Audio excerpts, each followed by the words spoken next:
नमस्कार, बहुत स्वागत है आप सभी का। मैं हूं आपके साथ नैना यादव, लेकर हाजिर हूं हमारी खास पेशकश पूछता है इंडिया।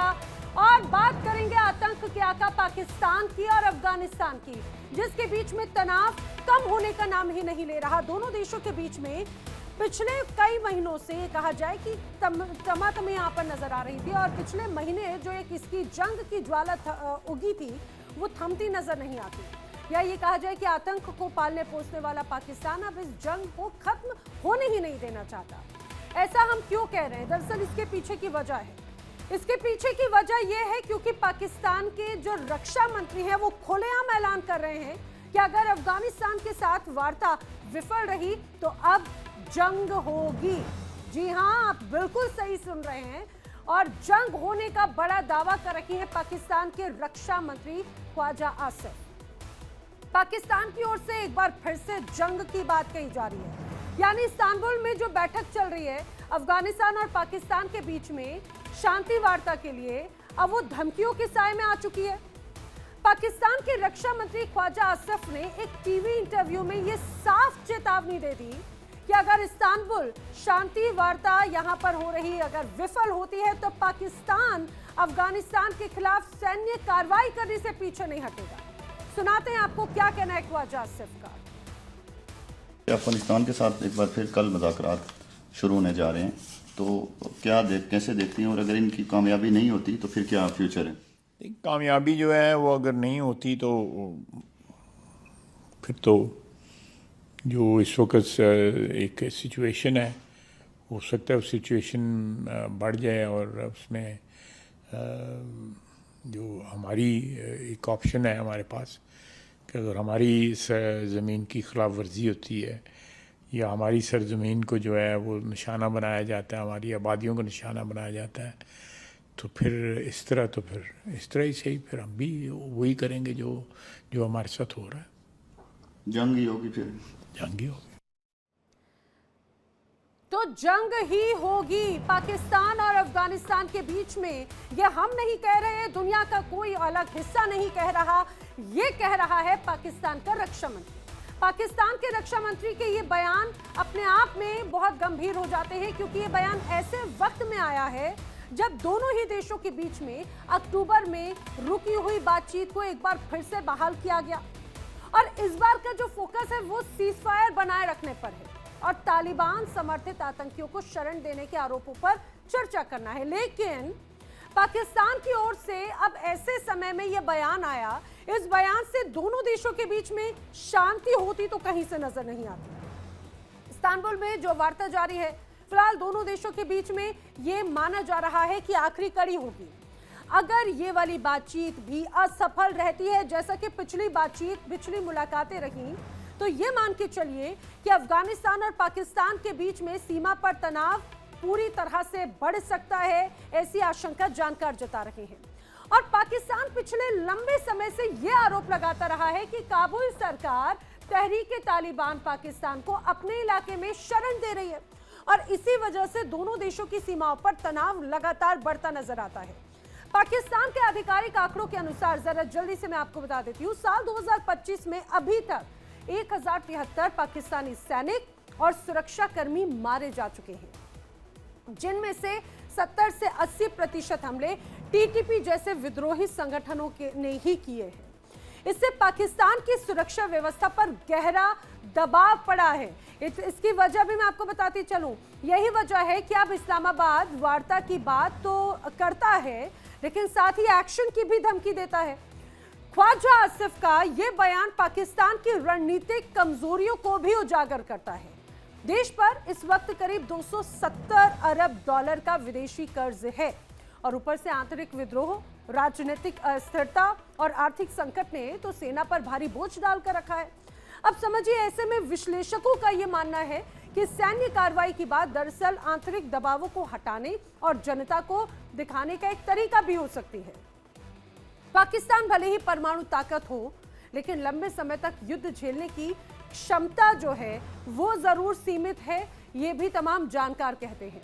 और इसीलिए कई बार ये जब धमकी की बात सामने आती है तो सवाल खड़े होते हैं कि क्या शांति वार्ता पाकिस्तान करना चाहता भी है, या फिर ये सब कुछ सिर्फ दिखावा है?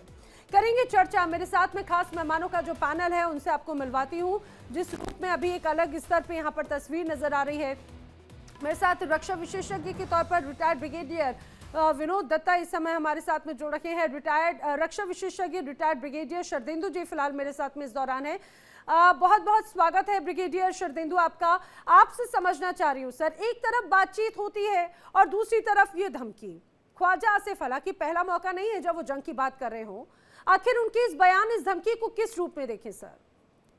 देखिए, वो जो धमकी अफगानिस्तान को बार बार देते हैं, वो कहीं ना कहीं चाहते हैं कि पाकिस्तान अफगानिस्तान के मामले में एक बिग ब्रदर का रोल प्ले करे, और बिग ब्रदर का वो रोल हो जो कि पूरी तरीके से एक्सप्लॉयटेशन और अपने टर्म्स एंड कंडीशन को मनवाने वाला हो। अफगानिस्तान की जो सरकार है, जो तालिबान की सरकार है, वो इसको मानने को तैयार नहीं है। और कहीं ना कहीं मेरा एक हिंच बोलता है कि ख्वाजा आसिफ जो लैंग्वेज बोलते हैं, वो कहीं ना कहीं उसका डिक्टेशन अमेरिका से आ रहा है। एक तरफ शहबाज शरीफ बिल्कुल क्वाइट है, आसिम मुनीर अपनी सेना को सजग करने में लगे, और ख्वाजा हाफिज के इस तरीके के स्टेटमेंट, ये वही इंसान है जिसने जो पैलेस्टाइन और जो हमास और इजराइल का जो 20 पॉइंट पीस प्रोग्राम था, उसकी भी खिलाफत की थी। और ये वही इंसान है आज की डेट में अफगानिस्तान को भी ये बार बार धमकी देते हैं कि आपको भूगोल से मिटा दिया जाएगा, आपको पूरी तरीके से तबाह कर दिया जाएगा। ये सिचुएशन का फायदा उठा रहा है, और मेरा मानना है कि अब वो पूरी तरीके से ट्रंप की लैंग्वेज बोल रहे हैं। ट्रंप ने उनको उकसा रखा है, क्योंकि शहबाज शरीफ तो बिल्कुल मार्जिनलाइज हो रखे हैं। उनको एक ऐसा प्यादा चाहिए जो अमेरिका की लैंग्वेज तालिबान के खिलाफ यूज कर सके। मकसद सिर्फ एक है कि चाइना का BRI प्रोजेक्ट जो अफगानिस्तान में चल रहा है, अफगानिस्तान में तमाम तरीके के जो डेवलपमेंट प्रोजेक्ट हिंदुस्तान चला रहा है, कहीं ना कहीं उनको ये शक है कि अफगानिस्तान पूरी तरीके से रिवाइव करके अपने डिप्लोमेटिक जो रिलेशन है बाकी सारे कंट्री से इस्टेब्लिश कर लेगा, तो जो पाकिस्तान की एक पहुंच है अफगानिस्तान या अमेरिका जिस तरीके से बगराम एयरफील्ड चाह रहा है या अपने पहुंच अफगानिस्तान में फिर से इस्टेब्लिश करना चाह रहा है, उसमें एक सेटबैक लगता हुआ नजर आ रहा है। एक बहुत बड़ा गेम प्लान है। और साथ में जो टेररिज्म का एक इशू बार बार ख्वाजा आसिफ साहब उठाते हैं कि जो TTP है उसकी पूरी तरीके से ट्रेनिंग हो रही है, उसको वहां से पूरी मदद मिल रही है। टेररिस्ट अफगानिस्तान से आते हैं और पाकिस्तान के खैबर पख्तूनख्वा इलाके में तमाम तरीके के टेररिस्ट एक्टिविटी करते हैं, सिक्योरिटी फोर्सेस को निशाना बनाते हैं और कहीं ना कहीं BLA को सपोर्ट करें। तो ये सारी की सारी डायनेमिक्स उनके दिमाग में चल रही है। लेकिन अमेरिका अगर उनको शटअप कॉल देता है तो ख्वाजा आसिफ इस तरीके के स्टेटमेंट नहीं देंगे। एक तरफ टर्की में देखिए पीस की बात होती है, सीज फायर के बात को आगे ले जाने की बात है, और सेकेंड राउंड ऑफ पीस की बात आगे चल रही है। लेकिन आप इस तरीके के स्टेटमेंट देंगे तो वहां पीस का प्रोसेस कैसे शुरू होगा? अफगानिस्तान पूरी तरीके से सजग है, वो पूरी तरीके से पीस की राह पे चलना चाहता है, लेकिन अफगानिस्तान जो है वो उसकी जो मंशा है वो ये है कि यहाँ इस रीजन में पीस हो, डेवलपमेंट हो। लेकिन पाकिस्तान ये नहीं चाहता। पाकिस्तान अपने जो फायदा अब तक जो उसने लगातार तालिबान की मदद की है उसका फायदा उठाना चाहता है, और साथ में धमकी देता है कि लाखों लाख जो अफगानी शरणार्थी उसके पास हैं उसको वो वापस भेज देगा। एक तरीके का एक्सप्लॉयटेशन करना चाहता है, मौके का फायदा उठाना चाहता है। और अफगानिस्तान के जिस तरीके की रिजीम है, तालिबान की रिजीम, वो किसी तरीके से प्रेशर में नहीं आएगी, ठीक है सर। ऐसा मेरा मानना है। और साथ में एक बहुत बड़ा डिफरेंट एलाई डेवलप हो रहा है, हिंदुस्तान उसके साथ खड़ा हुआ है। चाइना का BRI प्रोजेक्ट है, तो चाइना कितना उसमें इन्वॉल्व होगा ये भी देखने वाली बात है। और साथ में देखिए रशिया ने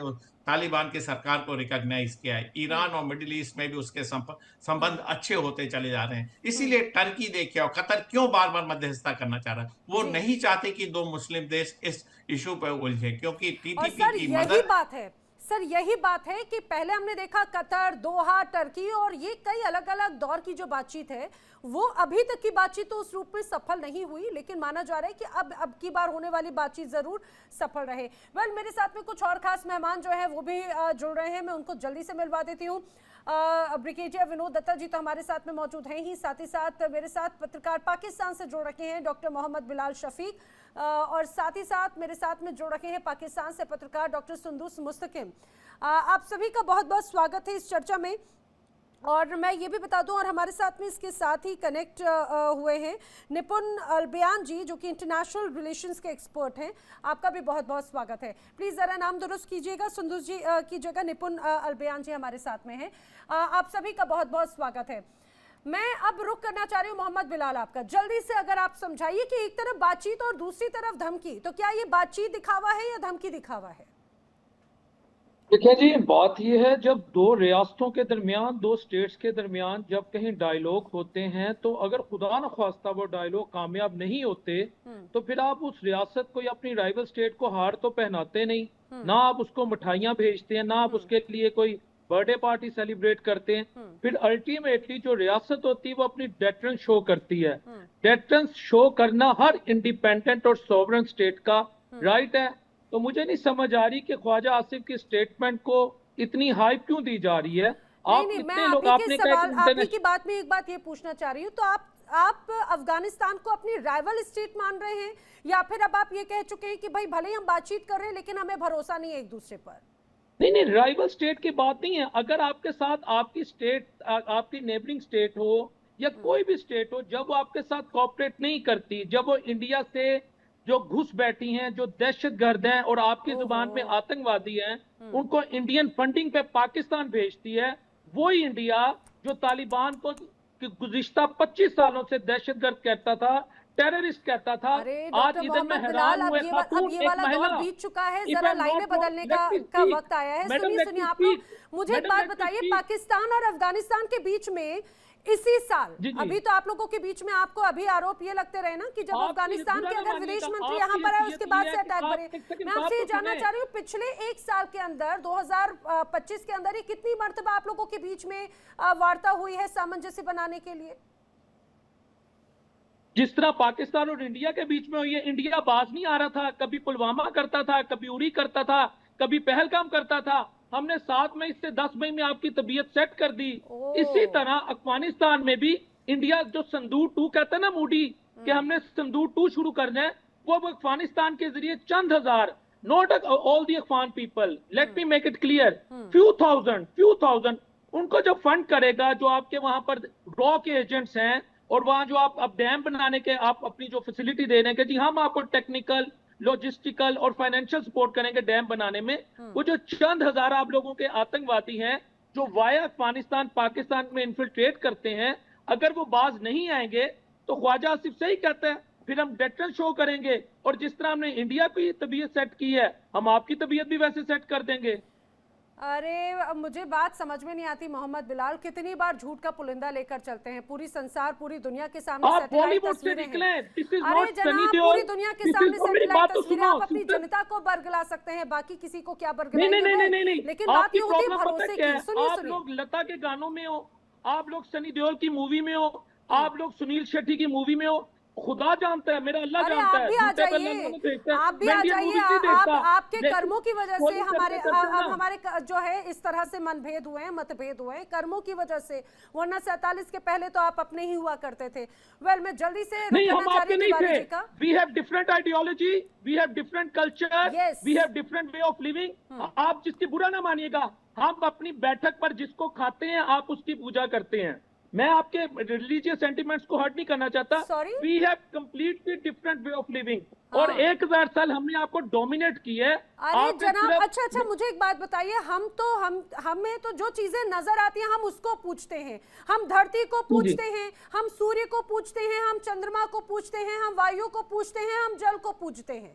और अगर आप इन्हीं रिलीजियस सेंटिमेंट्स की बात कर रहे हैं तो जरा आप देखिएगा कि ये तो एक दूसरी विषय पर हम चले जाएंगे, रिलीजियस अगर हिस्ट्री की तरफ जाएंगे सर, तो जरा इस्लाम और सनातन धर्म की बात कर लीजिएगा, रिलीजियस और सनातन धर्म की बात कर लीजिएगा कि कितने वर्षों पहले कौन आया है, ये गलत दिशा में चला जाएगा। प्लीज ना, मैं इस टॉपिक को डिरेल नहीं होने दूंगी, ये एक अलग टॉपिक पर आप लेकर जाने की कोशिश कर रहे हैं। आपने अच्छी बात आपने कही, हम तो अभी तक अपना ही मानते रहे, आपने अच्छा हुआ खुद ही बता दिया। वेल, मैं विनोद दत्ता जी का रुख करना चाह रही हूँ। विनोद दत्ता जी, खास तौर से मैं वापस बात करना चाहूंगी तालिबान और खास तौर से अफगानिस्तान और पाकिस्तान को लेकर। सर, एक बहुत गंभीर विषय हो जाता है, वो इसीलिए क्योंकि हम देखते हैं पहले ही अस्थिरता का दौर बड़े स्तर पर नजर आता है और पाकिस्तान और अफगानिस्तान जो कभी बड़े भाई हुआ करते थे, जिगरी यार हुआ करते थे, आईएसआई के जो चीफ, जो एक्स चीफ है, वो वहां पर जाकर चाय के प्याले जो हैं वो हाथ में लेकर चाय पिया करते थे।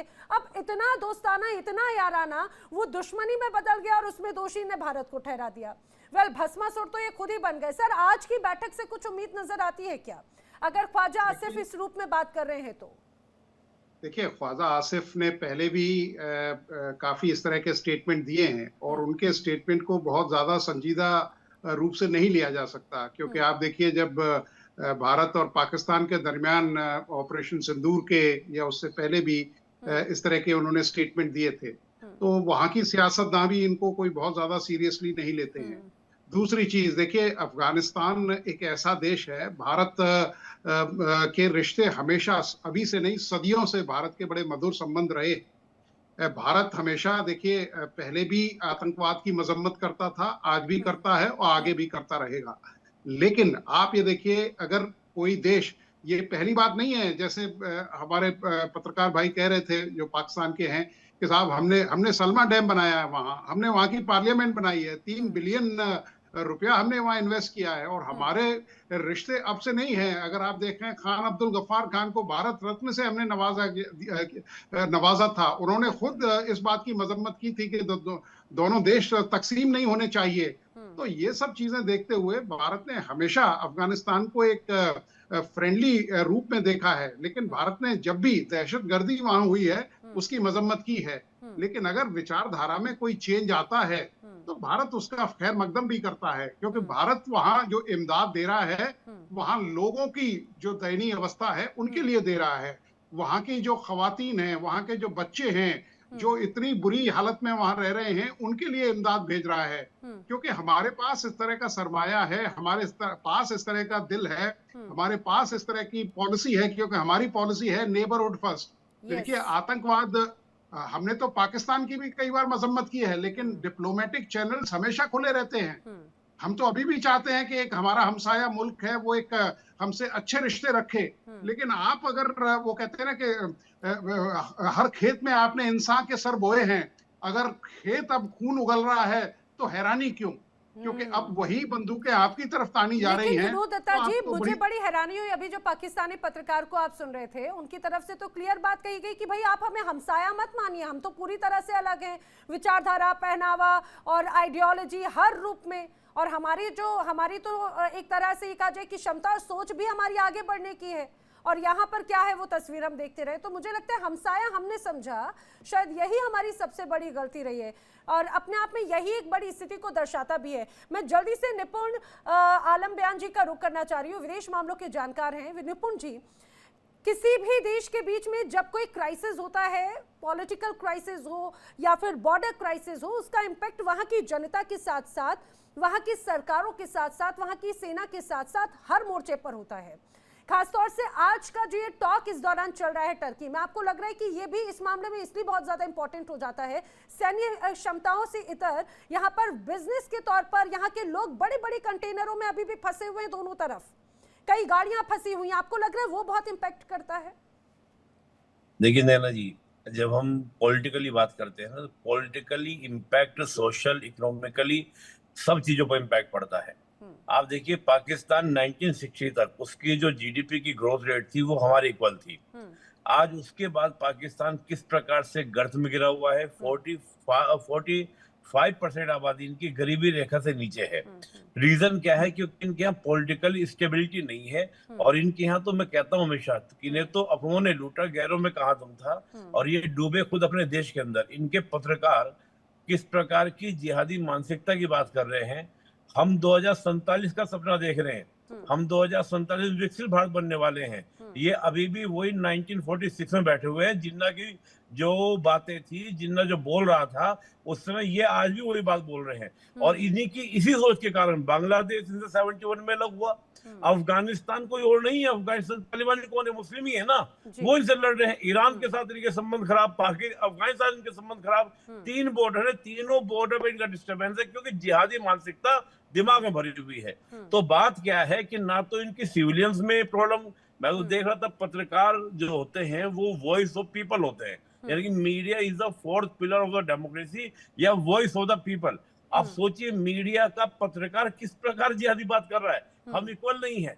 अरे इक्वल हो भी सकते, तुमने इंटरनेशनल टेररिज्म पैदा किया, हमने आईटी का हब बनाया, आई की दोनों में है। तुम बने हो hub of the international terrorism. क्या ओसामा बिन लादेन तो पूरी दुनिया जानती है कहां से पाया गया था, कहीं और से नहीं पाया गया था, तुम्हारे पाकिस्तान से ही पाया गया था। तो ये स्थिति इनकी है नैना जी। अभी भी है इनको सर, अभी भी हाफिज सईद है, मसूद अजहर हैं, ऐसे तमाम जो इंटरनेशनल आतंकी घोषित किए जा चुके हैं इंटरपोल की तरफ से, जिनके खिलाफ रेड कॉर्नर नोटिस जारी किया जा चुका है, अभी भी वो घर में पाले हुए हैं ना। बिल्कुल। और आप देखिएगा जो ये इनकी अफगानिस्तान के साथ में जो इनकी हमेशा रही है, ये हमेशा चाहते थे कि हमारा एक स्ट्रेटेजिकल डेप्थ हो अफगानिस्तान में, अफगानिस्तान ने उठा के फेंक दिया इनको बाहर। इसकी तिलमिलाहट है इनको इसकी तिलमिलाहट नहीं कि भारत के साथ में अफगानिस्तान के अच्छे संबंध कैसे हो गए। इनको इस बात की तिलमिलाहट है कि हम चाहते थे अफगानिस्तान को हम दबा के रखें, उन तालिबानी विचारों को हम दबा के रखें। उन्होंने इनको इस बार मुंह तोड़ जवाब दिया तो इनकी हालत खराब हो गई। इनकी पैंटे, पतलूने, यूनिफॉर्म सब टांग कर परेड करवाई है इनकी। ये भूल के देखी नहीं इन्होंने तस्वीरें कि अफगानिस्तान में तालिबान ने कैसे परेड करवाई इनकी सेना की वर्दी, ये भूल गए इस चीज को। तो मुझे लगता है पहली बार तालिबानियों ने इनको कायदे का जवाब दिया है। उसकी तिलमिलाहट, उसकी गुस्साहट, सब कुछ इनकी साफ साफ दिख रही है। नहीं, लेकिन निपुण जी, हालांकि मुझे लगता है देखिए कोई भी देश हो, ठीक है, वो भले हमसे विचारधारा अलग रखते हो, वहां की आवाम से किसी का मतभेद नहीं है। वहां की जो विचारधारा की जो आप बात करें, सरकार और जो सेना की विचारधारा जो जहर घोलने वाली है, उसका विरोध हो सकता है, लेकिन किसी भी देश की जो सेना होती है वो अपने देश के प्रति समर्पित होती है।